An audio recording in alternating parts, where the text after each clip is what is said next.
L'Express et la Tribune présentent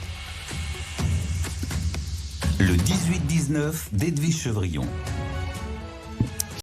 Retour dans le 18-19 avec mon invité, c'est l'ancien patron de BPCE. Bonsoir Nicolas Mérindol. Bonsoir. Ravi de vous retrouver. Vous êtes aujourd'hui président de Thémis Bank. Thémis Bank, elle n'est pas très très connue. Son ancêtre, c'était le comptoir des entrepreneurs. Oui. Tiens, vous fêtez demain vos 50 ans. Enfin, la banque Thémis, c'est le comptoir des entrepreneurs. C'est la numéro 1 des banques judiciaires. Bref, vous êtes le banquier en fait de toutes les entreprises en difficulté. Juste d'abord, peut-être une réaction, parce que je disais que j'étais un peu surprise par l'expression du Premier ministre à l'instant, Sébastien Lecornu, qui dit « je ne suis pas le papa des Français ».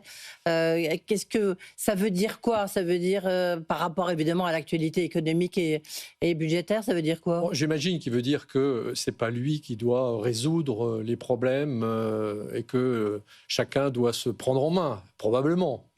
Comme un père de famille se sent responsable et est responsable de tous ses enfants.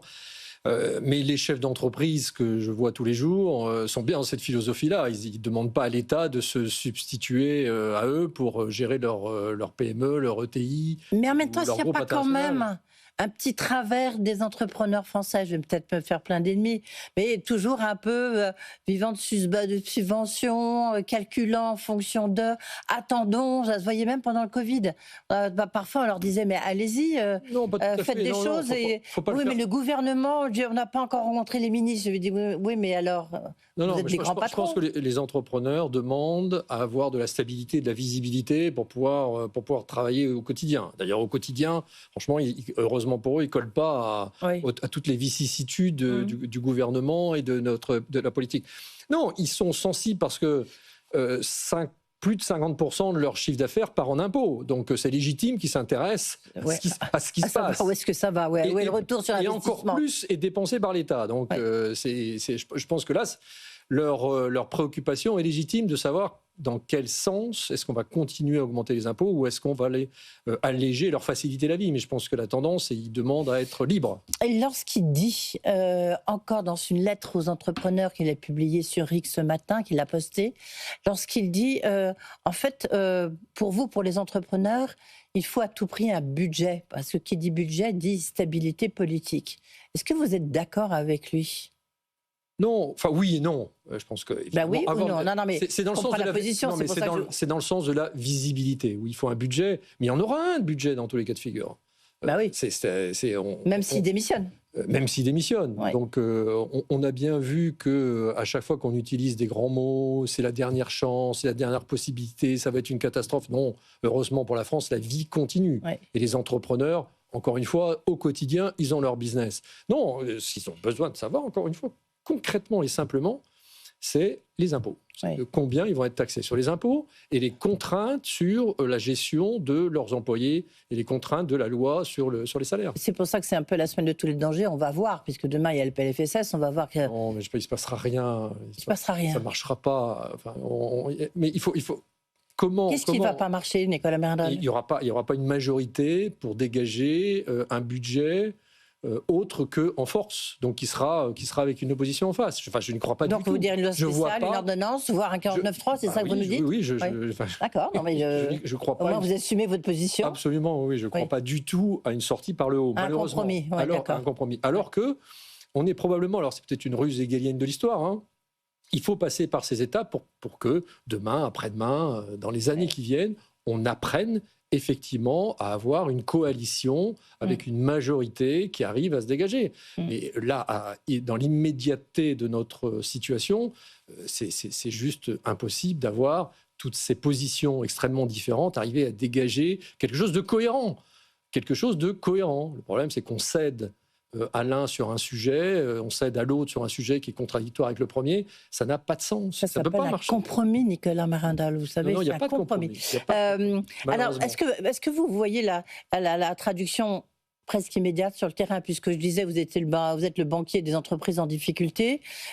Est-ce que ça s'est empiré depuis? On s'attend à un nombre de faillites un peu record fin 2025. Est-ce que où est-ce que vous prenez les entreprises? À quel niveau vous les prenez? Et est-ce que vous voyez les résultats de cette instabilité politique dans vos chiffres? Oui, c'est clair. Hein. Les chiffres sont catastrophiques. Ah bon, c'est quoi vos chiffres? Les chiffres, c'était... avant la crise, on avait une tendance en amélioration. C'était 60 000 entreprises par an quand même. Hein, mais en défaillance. En défaillance. Oui, c'est ça. Oui. Donc, principalement redressement judiciaire et liquidation judiciaire. Donc, celles qui rentrent en procédure collective. Donc, on était autour de 60 000. Ça a baissé autour de 55 50 000 avant le Covid. Pendant le Covid, grâce au PGE, on est descendu à 35 000. Et on a eu les politiques qui ont eu le culot de dire à l'époque que non, c'était un acquis et que grâce au PGE, la situation allait se maintenir dans ce sens-là. Non, évidemment que même si je prends les chiffres les plus... c'est-à-dire le plus bas avant le Covid et le plus haut pendant le Covid, pendant 2 ou 3 ans, on a eu 15 000 entreprises de moins que la meilleure moyenne possible. Donc ça veut dire qu'il y a 30 000 entreprises post-Covid qui doivent s'additionner aux entreprises en difficulté sur un chiffre classique. Donc c'est pour ça qu'on est aujourd'hui à 70 000 entreprises. C'est ça la tendance actuelle. 70 000. Ouais. Et en 25, ça a augmenté encore par rapport à 24. Oui, 2025, c'est encore une annus horribilis en termes de défaillance. Je pense qu'on n'aura pas, entre guillemets, absorbé les entreprises en difficulté qui ont survécu grâce aux subventions et grâce à la perfusion du PGE pendant la crise Covid à fin 2025. Donc, il y en aura encore en 2026. Donc, vous pensez qu'en 2026, ça sera le chiffre sera encore très mauvais par rapport aux 55 000 qu'on avait avant la crise Covid. Il sera pire que celui de 2025 ? Je ne sais pas, peut-être que j'espère qu'en 2026, ce sera stabilisé, mais on sera encore autour de 65 70 000 entreprises. Encore une très mauvaise année. C'est très mauvaise année. Quelles sont les raisons? Parce que vous intervenez... Nous, on intervient quand...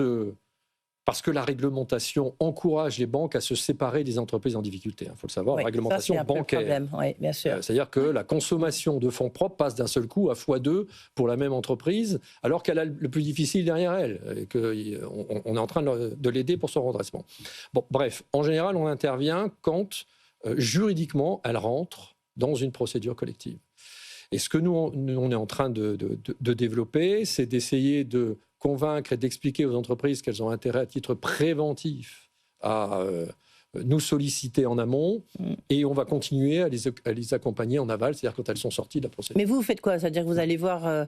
D'abord, c'est une méthode un peu... C'est pas du sur-mesure, parce que vous ne pouvez pas faire toutes les entreprises. Alors, vous parliez de quel type d'entreprise? Alors, le cœur quand même, on a une entreprise sur 2 presque, hein, qui est sur cette niche, Thémis Bank, filiale du groupe... fiducial, on a une entreprise sur 2 qui passe par... qui est chez nous. Qu'est-ce qu'on leur apporte? Alors, on est... Non, pas Fourche Codine. Fourche, sincèrement, on va les aider. Donc, la difficulté, c'est celle que je vous évoquais. Réglementairement, c'est très pénalisant pour le banquier qui avait cette entreprise comme client. Ensuite, la deuxième difficulté, c'est que c'est très technique. C'est juridiquement très compliqué. Pour ne pas prendre des risques supplémentaires. Donc, les modalités d'intervention du banquier quand une entreprise est en difficulté, par rapport à tous les autres créanciers qui sont très vigilants sur la préservation, c'est très compliqué. Et juridiquement, et en termes de risque, et en termes d'analyse. Donc, on ne fait que du sur-mesure, principalement du sur-mesure. Et il y a tellement de dossiers, puisqu'on est passé de 35 000 à 70 000, il y a tellement de dossiers qu'on a réactivé une équipe dédiée qu'on appelait le pôle entrepreneur, pour pouvoir traiter les entreprises qui sont en difficulté, qui sont petites, qui sont à moins de, on va dire, 2 millions d'euros de chiffre d'affaires. Oui. En fait, c'est intéressant si vous dites ce qui provoque peut-être ce nombre de faillites d'entreprises, c'est l'attitude des banquiers qui a changé. Elle a toujours été comme ça. Oui, mais on sent que là, maintenant, il y a presque à cause de la réglementation. La réglementation est de plus en plus stricte. Oui. En allocation et en traitement du banquier. Ça veut dire quoi, par exemple, concrètement? Concrètement, ça veut dire que... Je vais vous donner une illustration qui n'est pas récente, mais quand vous êtes banquier, vous avez une entreprise in bonis, et vous lui prêtez de l'argent. Elle rentre dans une procédure collective. L'ensemble pas le crédit en difficulté, mais l'ensemble des crédits, avec cette entreprise, ses filiales, sa maison mère, etc., sont qualifiés de, pour utiliser un jargon commun, de crédit à risque. Ouais. Et ça a pour conséquence, donc, si vous avez que 100 000 euros qui sont exposés au risque parce que c'est dans telle structure, mais qu'au total, il y a 1 million sur l'ensemble du groupe, ce n'est pas les 100 000 euros qui sont traités comme à risque crédit, c'est le million. Et face à ce million, il faut mettre des fonds propres. Donc c'est très pénalisant. Non, mais ça explique pas mal le comportement de certains banquiers, notamment vis-à-vis des grandes entreprises aussi. On l'explique même à nos partenaires, les mandataires de justice, qui sont... Encore une fois, en France, on a la chance d'avoir les banques judiciaires, on a la chance d'avoir des mandataires de justice, on a la chance d'avoir des procédures collectives, vraiment, qui sont assez uniques en Europe. C'est un vrai avantage pour essayer d'éviter de passer de « je suis en difficulté » à « je suis en liquidation judiciaire ». Donc on a un vrai plus.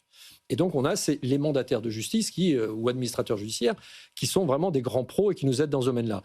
Eh bien, eux-mêmes, il faut leur expliquer que quand ils nous demandent à nous de l'argent et d'intervenir, qu'en fait, on s'expose en risque et ça consomme beaucoup plus de fonds propres que les autres banques. D'accord, on a compris où était le déclic. Les secteurs qui sont les plus impactés, enfin ceux que vous voyez, parce que nous, on connaît la construction, etc., mais ceux que vous voyez chez vous. Aujourd'hui, c'est le top départ des négociations commerciales entre les grands distributeurs, les agriculteurs et l'industrie agroalimentaire.